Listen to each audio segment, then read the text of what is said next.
Welcome Wayne Carey to the BackPageLead Vidcast. How are you? Good, Charlie. It was a remarkable weekend of footy, round 18. Saw all sorts of incredible individual highlights. Andrew Walker's mark, probably the most notable of them, but all, forward pockets kicking 8 goals. Chris Judd and Adam Goods playing blinders. Yeah, there was some good individual efforts, no doubt about that. Not as last week's round was great because of the closeness of it. This week there are a lot of blowouts, other than the West Coast Fremantle game. The 1 point, I think the closest margin was 39 points or something like that. So few blowouts, but a few great individual efforts, as you said. Chris Judd, Eddie Betts for Carlton, and obviously Milne kicking 8 goals, and the Walker mark. I mean, there were Adam Goods was terrific for Sydney. It was a good weekend for some individuals. Not so good for some teams. Well, we'll get onto that in a second. Adelaide, I suppose, is the one you're talking about. Adelaide, the Bulldogs, another chance slip. So Richmond, where are they at the moment? We thought that they may have improved. They have not improved one bit, probably gone backwards. Adelaide, another side that's, really struggled. People had them in their top 4 at the start of the year, believe it or not. They've been terrible. Port Adelaide, no good. I mean, there's been some real disappointments this year, no doubt. Probably none bigger than maybe Richmond and Adelaide. Let's talk about the Tigers in a sec. Adelaide, actually football in Adelaide has hit a kind of new low, hasn't it? Neither Port nor Adelaide can seem to buy a game. Luckily they play each other this weekend, which is a good result, so one of them will have a win. But I think attendances are down. I think footy, the TV ratings are down. They're at a really low ebb, aren't they? Yeah, look, it is, and I've never seen football, like that in South Australia. I mean, they love their footy over there. They're disheartened with the way their sides are going, no doubt about that. And what they've become accustomed to, both of those clubs are, obviously young in terms of AFL, but they have both won premierships. They've done a lot in their short time, and they actually expect to be competitive. And right now, they are not showing any competitive spirit whatsoever, and that's the disappointing part. Fans can deal with your club not doing so well, but to have insipid performances like they've had at different stages over the year, they're a club, both those clubs, as clubs that don't stand for that. At least Port seems to be rebuilding. Adelaide, Neil Craig seems to have kept faith with largely the same group for a couple of years. They have kicked 5 goals in the last 6 quarters of footy, got absolutely blown out of the water by St Kilda at the weekend. Yet Craig has kept his job, and the fans seem to be supporting him a bit. They don't seem to be that angry about it. Well, he's done a really good job with Adelaide. Look, they're playing terribly at the moment. Is that the coach? I mean, the coach, at the end of the day, his head's on the chopping block, but the players have to take responsibility for how they're playing right now. That's got nothing to do with the coach. The players are right now mentally not strong enough and not committing themselves to what they're paid to do, and that's the disappointing thing, and that's where fans will get disheartened. But I think the Adelaide Footy Club are that professional in the way they go about things that there won't be any sacking before the end of the year. Neil Craig may very well, or the Crows may come to say, well, he will finish up at the end of the year, but I just think they have too much respect for Neil Craig to be saying, well, no, you're gone. But maybe announce that he won't coach on after next year at some stage, but I don't think there'll be a sacking, not at Adelaide. Was he there when you were there?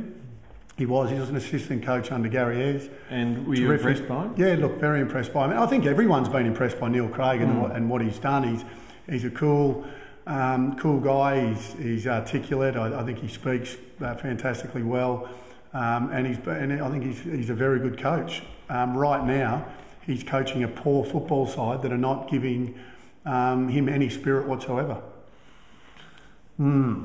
Richmond, let's get the bad news out of the way. We've done Adelaide a bit. Richmond, I think you're accused of being mentally weak against Gold Coast Suns when they lost 2 weeks ago. Hammered again, as we kind of expected against Geelong, but they lost their captain early in the match. Perhaps it wasn't the blowout that many had expected. Well, Richmond are just playing terrible footy. I think that's 5 in a row now they've lost. They've got some good young players. We've spoken about Martin, Cochin. We know Delidio's been a good player now for a number of years. Got Rewalt forward.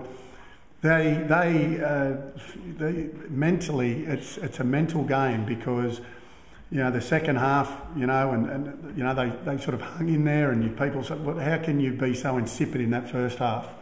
And, you only have to look at the Gold Coast Suns and see the way they continued to fight against Collingwood. And for a young side, Richmond should have a look at the Gold Coast Suns and see the way they go about it, because they keep taking the game on.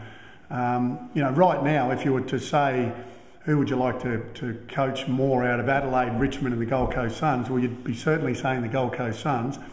Upside. More upside.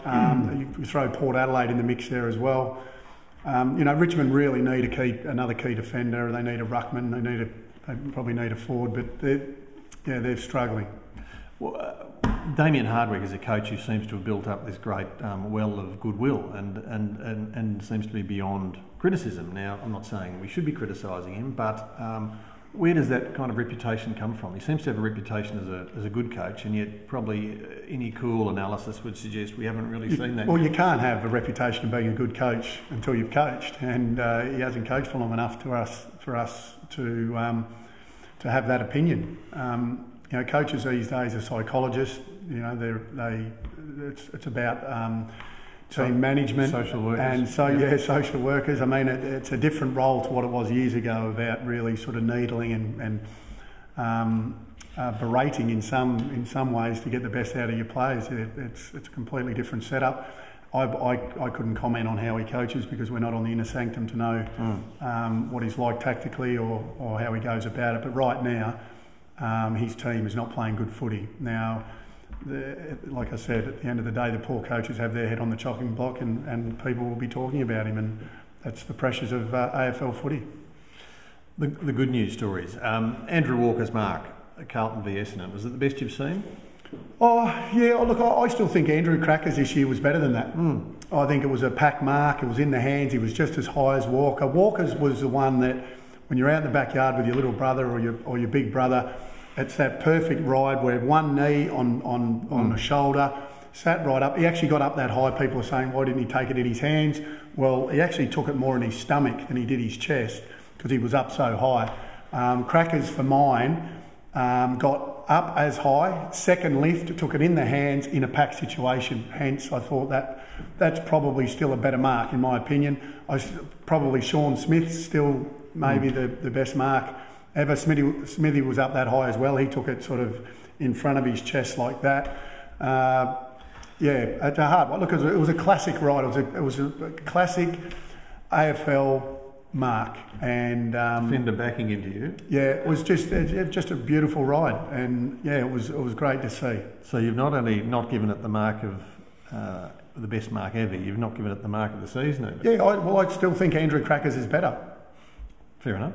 I do. That's what we pay the big bucks for, the opinions. Yep. What about the two forward pockets? We had Eddie Betts at Carlton and Stephen Milne at St Kilda, kicking 8 goals each. And St Kilda is now on the, I'm not even sure if they're in the 8. They're in the 8. They're in the 8, and they look like staying in the 8. They're playing really good footy. They've got a good draw, St Kilda. They've got, you look at their draw, they've probably got 4, you can tick 4 wins off straight away. Yep. So their draw's a lot easier than those sides vying for that. So I think they'll stay in now, St Kilda, no doubt about that. And Milne has been at sort of the forefront of their revival, and I think he's played about 230 games, kicked 460 goals at 2 goals a game, which for a forward pocket, a permanent forward pocket, is a pretty good return. It is one of the toughest things to do in football, that half forward, flank forward pocket, to survive as long as he has and continue to produce. I think it's a remarkable effort. Just signed a new 1-year deal to go on. So, look, great for great for Stevie Milne, great for the Saints. They're in the 8, and look out. He seems to be one of the most reviled players in the league. I mean, probably because he gets under opponents' skins and he loves his over-the-top celebrations when he kicks a goal. Yep. Was he a pest? You probably crossed over. Yeah. I would have played a few games ago. I can't really remember him, but when you're kicking goals, you can do whatever you want. But Eddie Betts is the other one that was great. He's been having a little flat spot at the moment. Kick 8 goals. He's exciting. He'll fumble the ball when you don't expect him to fumble the ball, and then he'll do something spectacular. And that's exactly what he did on the weekend. But for mine, Judd was the one that was just awesome in that game. He was superb. What'll be interesting is on Brownlow medal night, you had Judd, who 30 odd possessions, just brilliant, and then Eddie Betts kicks 8 goals. The days where a forward would kick 8 goals and automatically get the 3 votes, those days are long gone. So it'd be interesting to see how the umpires see that game. Actually, it'd be interesting to even see the coaches' awards, the coaches' votes for this week, to see who they voted for. Yeah, very good point. And so with Chris Judd's game, Andrew Walker's mark, and Eddie Betts' goal, it was just the dream game for the Blues. Yeah, well, look, it was, and I thought that I didn't think it would be that big a margin, but I thought Carlton would be too good for the Bombers, and they were. We haven't really touched on another slightly, it was a bit of a controversy, the spat between Matthew Knights and Matthew Lloyd about Matthew Lloyd's book. And you've been in a situation where you've written your own book, but I don't think you potted Dennis at all, did you? I mean, was Matthew Lloyd a selfish player, as Matthew Knight seems to be suggesting? Oh, look, you'd only have that's his opinion. That's his opinion. That's the relationship that they had. It makes a little interesting reading, not so much the book stuff, but the stuff that Matthew Knight has said since, that he actually wanted Matty Lloyd to play on, but play a role. Matty wasn't happy with that. I think that's the interesting stuff.